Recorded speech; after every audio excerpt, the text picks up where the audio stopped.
맨유가 토트넘에게 2대0에서 2대2로 따라잡히면서 아쉽게 승점 1점만 추가를 했습니다. 전반전 경기력이 아주 스무스해서 이거 승점 3점 따겠는데 하자마자 후반전부터 체력적인 문제였을까요? 퍼포먼스가 많이 떨어졌죠. 어쨌든 무승부로 끝이 났습니다. 프리미어리그 순위는 아직 4위인데 맨유는 오늘 이기거나 지거나 비기거나 어떤 일이 일어났어도 4위는 유지가 되는 상황이었습니다. 하지만 리버풀하고 빌라는 승리를 챙겼고 토트넘과 함께 아래 그룹에서 4위를 향한 기적을 아직 꿈꿀 수 있게 됐습니다. 맨유가 물론 한두 경기를 덜 치른 상황에서 승점 차이가 나기 때문에 아직도 뉴캐슬과 맨유는 아주 강력한 챔스 티켓을 확보할 팀이지만 그래도 오늘같이 2대0으로 전반전을 마친 경기를 승점 드랍한다? 이런 일이 계속 일어나면은 모르죠. 축구라는 게 가능성이 거의 없어도 기적적으로 때로는 일어나기도 하니까.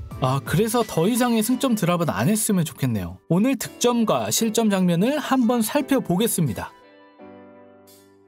맨유의 첫 골은 린델로프가 레시포드에게 찔러주면서 시작됐는데요. 이때 포켓 공간을 만들었죠. 브루노가 올라가고 레시포드가 내려오면서 린델로프의 패스까지 팀적인 움직임이 아주 매끄러웠습니다. 그리고 그대로 브루노가 최후방 라인을 끌고 가면서 레시포드가 들어갈 공간이 생겼어요. 이때 토트넘의 스킵이 태클로 방해를 해봤지만 레시포드가 볼을 끝까지 잃지 않았고 비어있던 산초에게까지 패스를 연결을 잘 해냈습니다. 그리고 이 장면이 아주 중요했습니다. 에릭센이 산초의 뒤로 돌아 뛰어 들어가서 사실 에릭센에게 패스를 내줘도 되는 굉장히 좋은 상황이지만 산초라면은 그럴 거라고 생각을 했어요. 근데 산초는 그러지 않았습니다. 오히려 에릭센의 움직임을 이용해서 반대로 각을 만들었고 슛을 바로 때리고 골인을 시켰죠. 이런 거를 때로는 원했던 거죠. 산초는 충분히 스탯을 쌓아왔던 축구선수고 충분히 해낼 수 있는 선수였잖아요. 그리고 이런 장면들이 섞여야지만 산초를 상대하는 풀백이나 수비수들이 다음 비슷한 장면을 맞닥뜨렸을 때도 더 힘들어할 겁니다. 오늘 아주 좋은 결과를 가져왔고 산초도 분명히 자신감이 조금 붙지 않았을까 싶네요. 두 번째 골은 일단 안토니를 칭찬하고 가야겠죠. 볼 소유권 싸움, 이런 경합 과정 안토니는 저돌적이고 피하지 않죠. 오늘도 아주 이게 유효했고 앞에 있는 브루노에게 정확히 연결까지 됐습니다. 그리고 여기부터는 브루노가 브루노했다, 레시포드가 레시포드했다라고 볼 수 있는데 브루노 주위에 방해하는 선수가 아무도 없고 앞에 있는 레시포드는 달릴 준비가 되어 있고 빈 공간은 뻥 뚫려 있고 이런 거 지체 없이 바로 롱패스를 때리죠, 브루노는.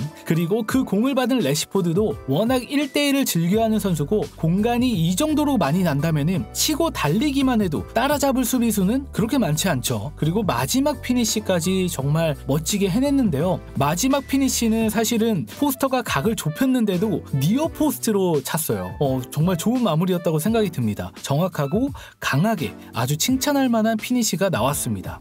이렇게 좋은 결과물을 내고 후반전에 두 골을 내줍니다. 첫 번째 실점은 결과론적으로만 보면 제 생각에는 비사카가 옐로카드가 있었음에도 조금 더 강하게 페리시치를 방해해야 하지 않았나 싶어요. 너무 쉽게 크로스가 올라왔다고 생각이 듭니다. 충분히 더 압박했어야 됐다고 봐요. 그리고 가운데 있던 히샬리송에게 전달이 잘 됐죠. 그래서 아찔한 장면이 나오는가 했는데 어떻게 우당탕탕 막기는 막았어요. 하지만 수비수가 4명이 있었음에도 제대로 걷어내지 못하면서 루즈볼이 포로에게 흘렀고 포로의 슈팅이 에릭센의 마크에도 불구하고 절묘하게 맨유의 골망을 흔들었습니다. 이건 대야도 반응을 할 수 없는 코스였죠. 그리고 저는 두 번째 골도 심각한 문제가 있었다고 봐요. 특히 말라시아 선수는 수비 위치 선정과 예측력 부분에서 후반기에 말라시아의 퍼포먼스는 진짜 조금 말이 안 나옵니다. 너무나 최악인 것 같아요. 사실 앞에서 헤더 경합이 이루어지는 과정에서 뒤로 흐른 볼인데 이거를 말라시아가 못 잡는 게 저는 첫 번째 이해가 안 되고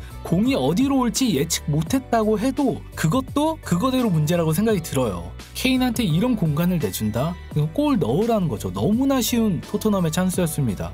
케인이 달리는 거를 말라시아가 따라잡지도 못했어요. 스피드 경쟁에서도 케인한테 졌습니다. 그래서 어떻게 됩니까? 루크쇼가 내려와서 케인을 막아줄 수밖에 없는 장면이 나오죠. 그러면서 자연스럽게 린델로프는 루크쇼 쪽을 또 커버해야 되는 상황이고, 그러니까 이렇게 자연스럽게 이동하는 장면이 나왔는데 원래라면 말라시아가 케인을 앞쪽에서 방해한다던가 옆에서 강하게 경합을 한다던가 그리고 루크쇼가 가운데, 린델로프가 손흥민 쪽을 막아야 되는데 말라시아가 공을 흘리고 케인도 방해하지 못하면서 수비 진영이 아예 무너져 버렸어요. 정말 해서는 안 되는 장면이 나왔고, 케인은 이런 상황에서 아주 좋은 패스를 정교하게 할 수 있는 선수고, 손흥민은 이런 오픈 침투 찬스 놓치나요? 안 놓치죠. 그냥 이거는 골 넣으라고 한 거죠. 저는 세비야전도 황당했지만 이 장면도 굉장히 황당했습니다. 말라시아의 수비력에 의심이 가고 경기력이 참 좋지 않은 것 같아요. 그리고 맨유는 실점을 했고 2대2로 무승부를 거두게 되었죠.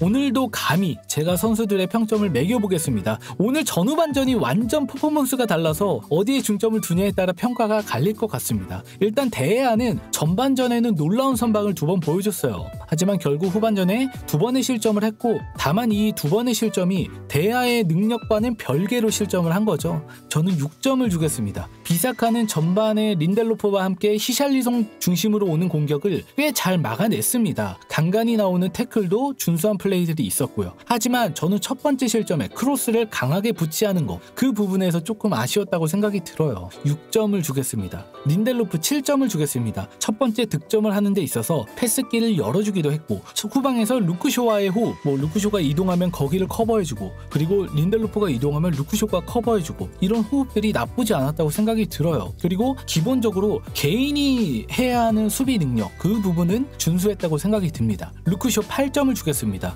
루크쇼는 좀 변칙적인 센터백 느낌을 많이 내고 있죠. 일단 하프라인 아래까지 강하게 내려와서 케인이나 아니면은 플레이 메이킹을 하려는 선수들을 강하게 저지하기도 하고, 그래서 전방 압박도 성실하고 후방에서의 커버 능력도 확실하고, 기본적으로 아래에서 볼을 돌릴 때도 리산드로가 없는 상황에서 중심을 잡아줄 수 있는 선수죠. 카세미로보다도 오늘 후방에서의 영향력이 아주 컸다고 생각이 듭니다. 달로 6점을 주겠습니다. 최근 한 경기에서도 좌우를 계속 바꿔가면서 풀타임을 뛰고 고생하는 선수 중 한 명이에요. 오늘도 역시나 왼쪽에서 뛰다가 오른쪽으로 이동을 하면서 지친 기색이 보이는 상황에서도 수비할 때 스프린트를 해주고 성실하게 수비를 해냈습니다. 다만 저는 그냥 성실했다 해서 끝이 나는 것 같습니다. 카세미로도 6점 정도가 적당하지 않을까 싶은데요. 전반전 맨유가 경기를 주도할 때는 자신의 역할을 스무스하게 보여주면서 경기를 주도하는 데 도움이 됐어요. 후반전에 경기가 밀리고 나서부터 토트넘의 분위기를 끊어낼 만한 플레이, 혹은 후방에서 조금 더 조율에 신경을 쓰면서 경험에서 나오는, 그렇게 팀을 이끌어줄 수 있는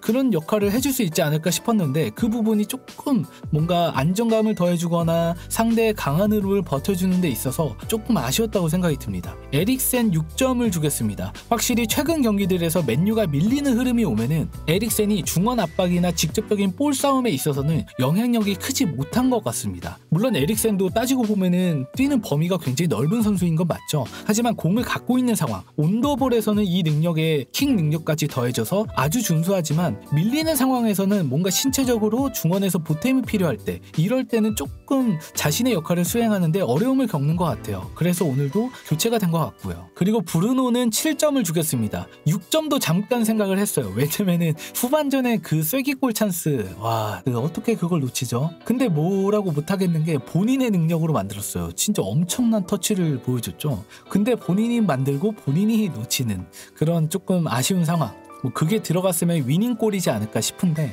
그럼에도 불구하고 저는 7점을 준 이유는 전반전에 레시포드를 향한 좋은 패스로 어시스트를 기록하기도 했고, 그리고 경기 중간중간 계속해서 자신의 터치로 보여주는 클래스들, 진짜 주위 선수들하고는 조금 다른 레벨이다, 이런 게 느껴졌고, 부상으로 출전이 의심됐음에도 경기장에 오늘 나타나서 영향력이 뛰어났다고 생각이 듭니다. 안토니 6점을 주겠습니다. 분명히 성실했고, 특히 전반전에 경합하는 과정에서 에너지 레벨이 이런 부분에서는 전반전에 뛰어났다고 봐요. 하지만 후반전에 들어가서는 체력적인 문제인지 몰라도 다소 에너지 레벨도 떨어져 보였고, 물론 팀 전체적으로 토트넘에게 밀렸지만 안토니도 조금 더 영향력이 많이 떨어진 것 같았습니다. 산초는 7점을 주겠습니다. 오늘 이른 시간에 선제골을 넣었기 때문에 일단 골을 넣은 점에서 평점을 조금 플러스가 될 수밖에 없을 것 같고요. 그리고 과감한 슈팅을 시도한 점에서 입장에서도 좋은 평가를 내주고 싶어요. 하지만 골 장면 이외 경기장에서 뛰면서 영향력을 끼치는 부분에서는 조금 아쉽지 않았나 싶습니다. 레시포드는 8점을 주겠습니다. 이유는 일단 간단해요. 한 골도 아니고 두 골에 직접 관여를 했죠. 한 골 한 개의 도움으로 2개의 공격 포인트를 기록한 점, 이 점은 부정할 수 없는 데이터입니다. 다만 레시포드를 보면 드는 생각은 이거 오늘 경기뿐만 아니고 레시포드는 이제 단순히 팀 내에서 잘하는 선수가 아니고 더 위를 봐야 되는 것 같아요. 월드 클래스의 본인도 들어가고 싶을 것 같은데 그 영역으로 들어가고 싶으면은 물론 올 시즌 스탯도 놀랍지만 과거에 맨유를 이끌었던 에이스 중에 에이스들을 보면은 레시포드에 비해서 찬스를 더욱 예리하게 처리하거나 살려내거나 했던 것 같거든요. 레시포드도 지금 너무나 잘하고 있지만 조금만 더 퀄리티를 올린다면은 그런 선수들의 퍼포먼스를 보여줄 수 있지 않을까, 이런 생각이 듭니다. 교체 선수에 대해서는 평가가 좋을 수 없다고 봐요. 특히 말라시아는 저는 3점 주겠습니다. 말도 안 되는 수비했어요. 그리고 프레드도 중원에서 에릭센 대신 들어와서 솔직히 중원 경합을 해주고 그냥 키 패스를 못하더라도, 좋은 패스를 못해도 그냥 동료에게 연결만 해주기를 바랬는데 그거를 수행하지 못했어요. 5점을 주겠습니다. 공격 선수들도 마찬가지예요. 5점을 주겠습니다.